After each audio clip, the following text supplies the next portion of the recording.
Okay, so some folks had asked if I could do just some basic Audacity teachings, trainings. So that's what this is going to be. And what I want to do is just go an overview of some of the basics. So we end up seeing in Audacity here. Basically what we're going to deal with, this is actually a podcast that I already recorded, but I'm going to mute it for a second and just as if it's not there. So pretend that we wanted to record, say there's nothing in here. Now, I'm using, by the way, a Mac computer. So if you're using a Windows computer, it could be different. But I want to record. Now, you can click this button. If you have nothing here to record, you can click record, or the letter R in this case. One of the things that you notice is if something's already here, it's going to add it to the end. So I do Shift R, capital R, and that will start recording, as you can see, in a new track. Now, each one of these is called a track. And as I'm speaking, you're seeing that this is getting recorded. So I'm going to do this just to use this as an example of some things that you can do. So say I'm done recording. That's great. I got this done. I hit stop. Now I want to add a commercial. So I take my commercial here and I can just drag this in and drop it in. Maybe it's not a commercial. Maybe it's an intro, outro. Now, because this one here is so long, it tried to fit everything in the window. You can zoom in using this little plus sign, zoom out with that minus sign. So I can zoom in just to see, and the zoom is going to go, you see where this cursor is. Wherever that cursor is where it's going to zoom in.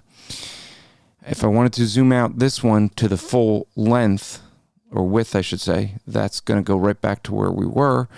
So if I was to zoom in over here, where my line's over here, if I hit zoom, you see it's going to zoom in at that spot.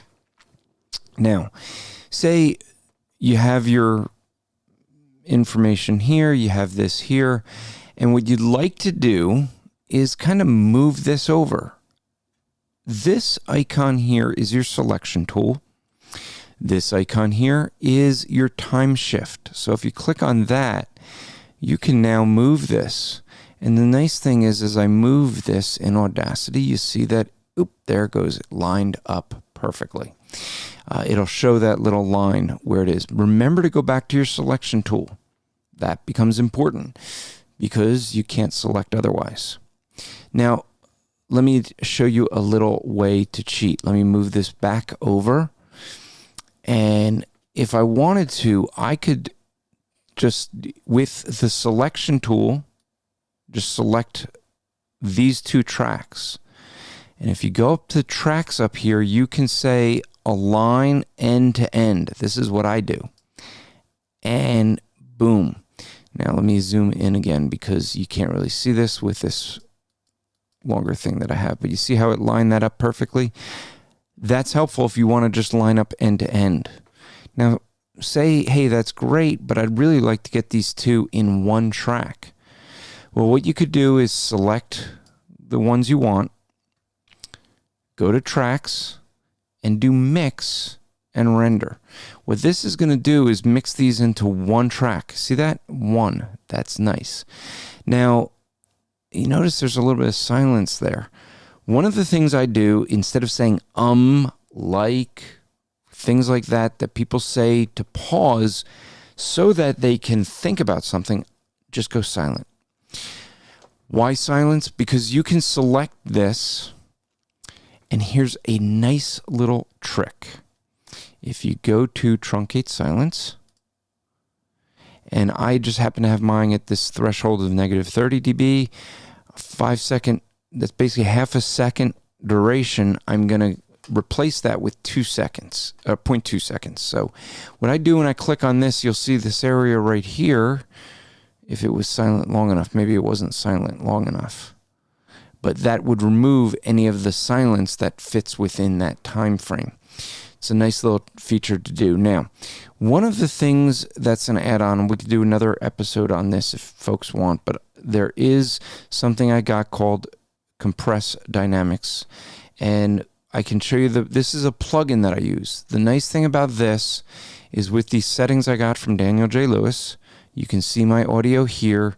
I click on that one click and it's going to give the compression, so it kind of fills that out. So if I'm in this episode that I did that's above, I'm interviewing someone, our levels weren't exactly the same, but if I was to zoom out, you'll see that they kind of filled out. You can't really see so much where Jamal's speaking and where I'm speaking. That's what I wanted.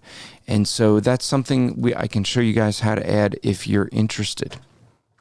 But say you're sitting there, you're listening, you didn't like that. You could just highlight this and hit the delete button and it's gone. That's how you do editing. So basically you get someone that's saying a lot. Say this right. Well, this probably is me breathing right there. Yep, that's me breathing. I don't like that because I breathe heavy. So boom, gone. That's what I tend to do. You can listen to what you're saying. Just hit the space bar once you select it, and you can hear what you say. If you don't want it there, just hit the delete button and it's gone.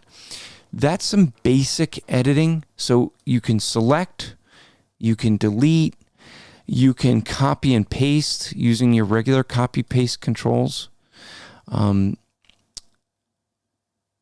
So if you want to get rid of stuff, just highlight it, delete it. This is basic what you end up doing. If I look here, that's probably I hit the space and yep, that's me breathing again. Gone. Just hit the delete button and it's gone. That's mostly what I have to do, is get rid of those things. So one thing to note, when you're recording, you want to make sure you're recording on your proper microphone. You want to make sure your speakers are correct here. Now, notice that I'm recording mono. I would argue and encourage you guys, if I go to File, Export to MP3, I want you to notice down here, this is what I am saying that you should have all of your podcast exporting to. Constant versus variable. Why? This is the bit rate, and what it's going to try to do is when it does the compression, it's going to find the right bit rate.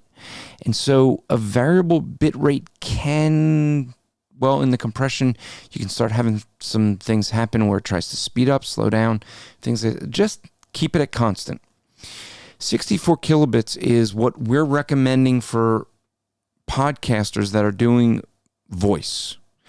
Please keep it at that, because remember, Blueberry charges us, and therefore we end up charging you based on the fact of how big the file is. The larger the file, the more downloads, that's how they charge us. So if you go higher, it's going to be a bigger file. Keep it at 64. It is the best quality for voice only, or mostly voice. Also, mark this as forced to mono. Why? One of the things you see here is, let me record something in stereo just so you can see it. If you want to remove a track, just click that exit sign. So I'm going to start recording in audio. Now, by the way, my cursor was over here, and that's why it started over there. It didn't start at the beginning. But notice that there's 2 tracks here. Now, if I want to stop, I could just hit the stop button. But by the way, you can just use your mouse to scroll back and forth, or you can use this down here to scroll back and forth. But notice it didn't start in the beginning because of the fact that this is where my cursor was when I hit the record. Now, if you have a stereo track and you want to force it to be mono, just click on this little option here, go to split to mono, and remove one. That's what I do all the time. But now we don't want this here.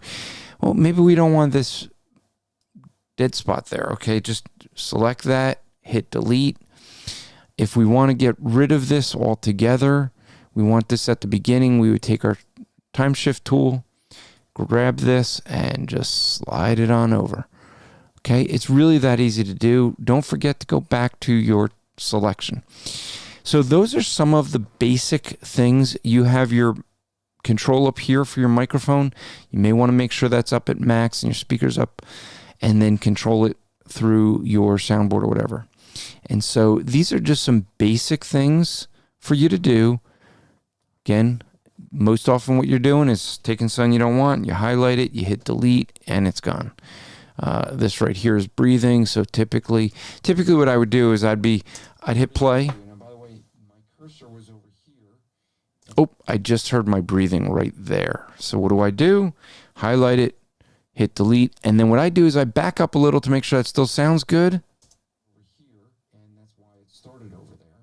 It didn't start at the beginning. Notice this right here, and another breathing. So let's just highlight that, delete it, go back. But notice that there's 2 tracks here. Now, that's basically what I do for the editing. Those are most of the tools that I end up using. There is a lot of different effects you could do if you want, and we can go over those in later videos. But I just wanted to give you guys some basics. And so once I have this done the way I want, I'll get rid of that.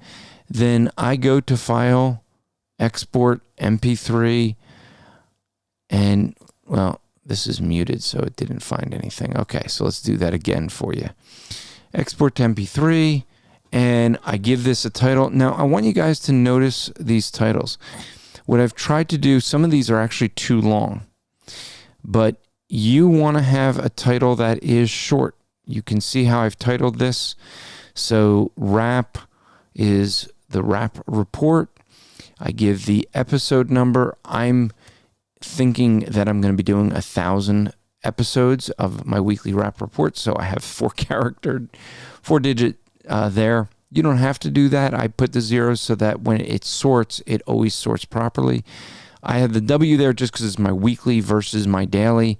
And then I give a dash and a very short title. You want this to be short just because of the fact that the file name doesn't actually mean anything anywhere.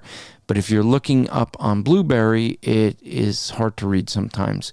So try to name it this way. That would be helpful. And so those are some basic editing tools for you with Audacity. I'll do more videos as you guys have more questions. Feel free to reach out to me and let me know as you have questions. All right. Thanks a lot.